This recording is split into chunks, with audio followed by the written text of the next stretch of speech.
محترمة واحنا مبسوطين ان احنا اتعرفنا عليك يعني. انا بس يعني فكري اختلف شوية الفترة الأخيرة. ايوه فاهمه قصدك، بس انت لازم تمهد التغيير ده ريهام، يعني ما ينفعش مره واحده تلاقيك اتغيرت كل ده برضه يا سيف. والله انا بحاول. ايه يا روحي، هو مفيش غير سيف في الحفله ولا ايه؟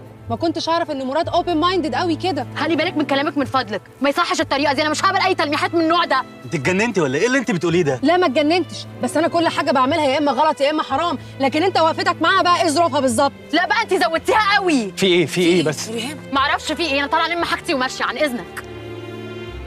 ايه ريهام بس؟ انا قلت لك تحاولي تقربي من البنات مش تتخانقي معاهم. يعني انا اللي غلطانه؟ طبعا انت اللي غلطانه، وانا هفهمك ليه بالراحه. دلوقتي انت شايفه ان الدنيا متكهربه ما بين سيف وريهام، والراجل واقف لها على الواحده.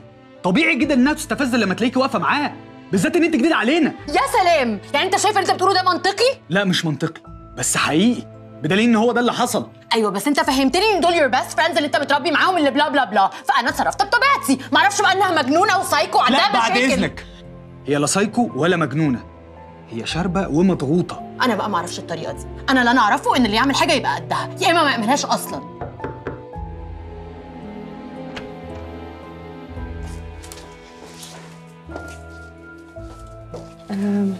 انا اسفه، ما كنتش اقصد. حصل خير، مفيش حاجه. خلاص يا جماعه ما حصلش حاجه.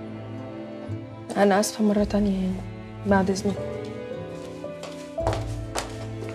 ايه يا هانيا؟ جات لك لغايه عندك علشان تعتذر لك. خلاص مفيش حاجه، حصل خير. فكي بقى. هانيا، الموضوع ده خلص هنا.